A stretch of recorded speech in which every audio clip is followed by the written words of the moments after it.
Yeah, I'm just coming up to the site of that large fire last night. I'll just see if we can see some sort of outcome of the aftermath of that fire. It was pretty horrendous.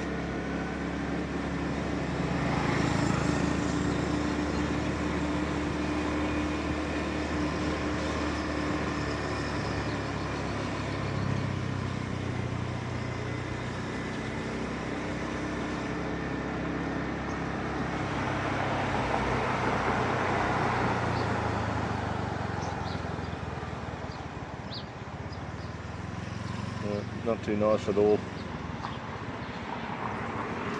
The building's totally ruined.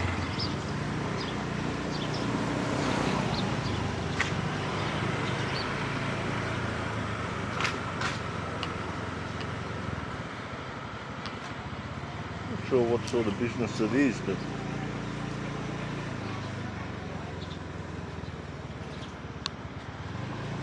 just hopefully no one was hurt.